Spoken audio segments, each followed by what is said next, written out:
If I tell you plant, so क्या आता है मन में? समथिंग लाइक दिस, जैसे कि एक stem, beautiful branches, flower, fruit and well developed root. ठीक है, ये आता है प्लांट में। लेकिन जैसे मैंने आपको बोला कि characteristic of plant kingdom is they should look green, they should be eukaryotic, they should contain chlorophyll. तो ऐसा जरूरी नहीं है कि यही स्ट्रक्चर होगा तभी हम उसे प्लांट कहेंगे। हर्ब, श्रब, क्लाइंबर, क्रीपर या ट्री रहेगा तभी हम उसे प्लांट किंगडम में इंक्लूड करेंगे, ऐसा जरूरी नहीं है। तो इसलिए आइशलर ने उसे फिर से क्लासिफाई किया। नाउ किंगडम अगर हम अप्लाई करेंगे, सो plant is a kingdom. So what is about sub-kingdom? This sub-kingdom is classified on the basis of certain criteria.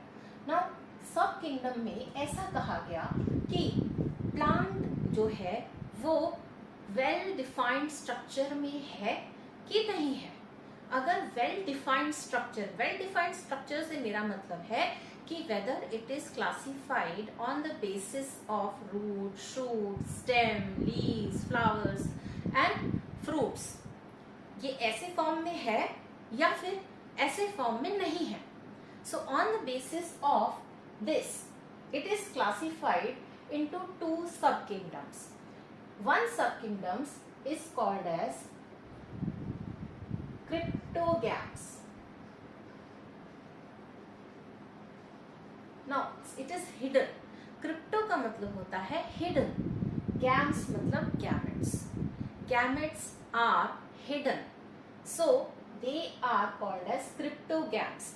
इसमें जो स्ट्रक्चर ऑफ द प्लांट होता है इट इज नॉट ट्रू और it is not well defined. You cannot distinguish it into root, shoot, stem, leaves, flowers and fruits.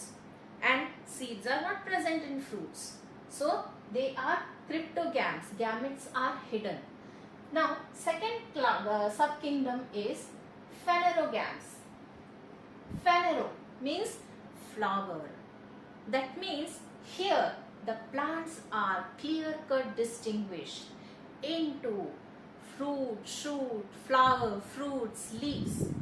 Okay, so very well defined organ structure is present in Fenerogams. And as you know, Fenero matlab flower and gams matlab gametes.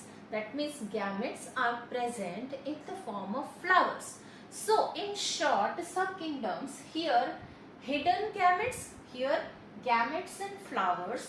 That means non-flowering and flowering.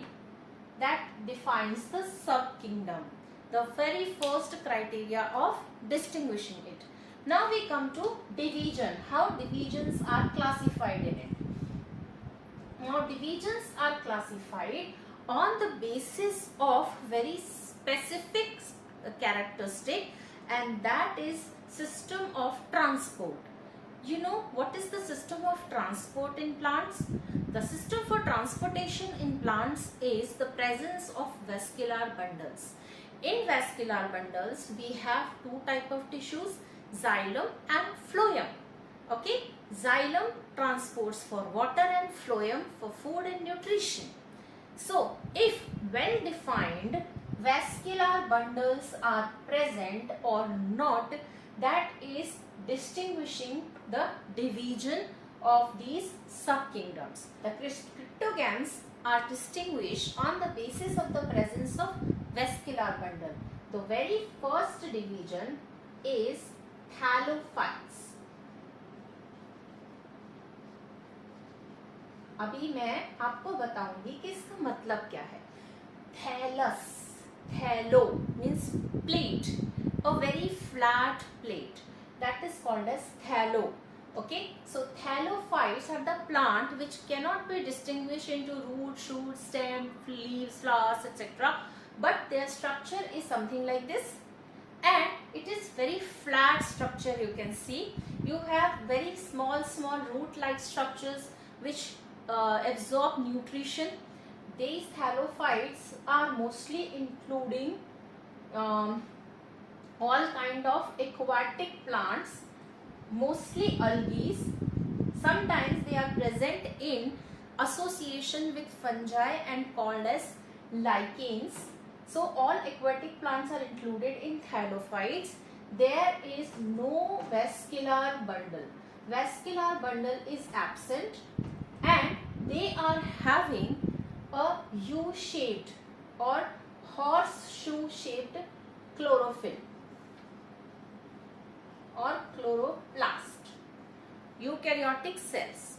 Okay, so these are the characteristic of Thyrophytes, where vascular bundle is completely absent. The second class of Cryptogams are Bryophytes. हमने सबने देखा है ये। अब की बारिश का मौसम आएगा तो कहीं रोड साइड पे जाते वक्त किसी वॉल के ऊपर you will see some velvety patch, green colour का वेलवेटी पैच, इमीडिएटली समझ जाना ब्रायोफाइट्स है। Bryophytes, it includes all kind of mosses.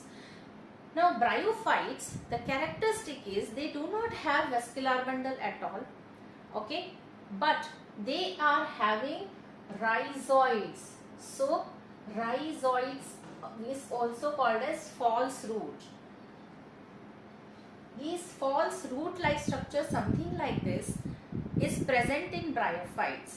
Now speciality of bryophytes, they are amphibians of plant kingdom. Very important. Why they are amphibians of the plant kingdom?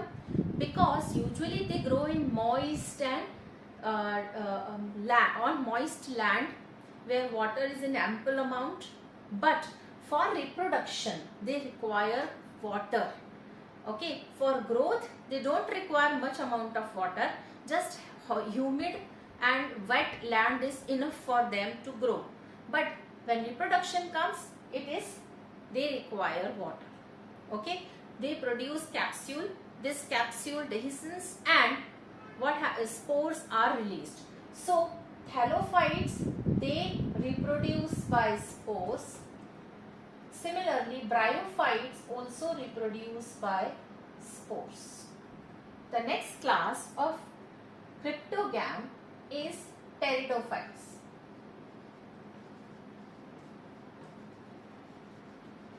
These Peridotophytes, they are having somewhat plant kind of structure. You can distinguish them.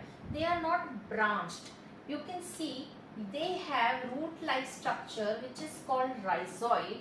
They have an erect stem, and on each node after certain distance you can find leaf kind of pattern as in this picture. So you can distinguish them leaf, stem, root, but the reproduction takes place with the help of spores, and these spores, they are present on the back side of leaf, something like this. So these are having proper vascular bundle, a primitive kind of vascular bundle for transportation, but they are kept under cryptogams because gametes are hidden. They reproduce by spores. So even if vascular bundle is present, they are reproducing by spores. The very best example of Peridotophytes are Nephrolapis, or what do you call a garden fern. So if you observe garden fern and just turn the leaf, you will see small black dots on the back side of the leaf which are spores for Nephrolapis.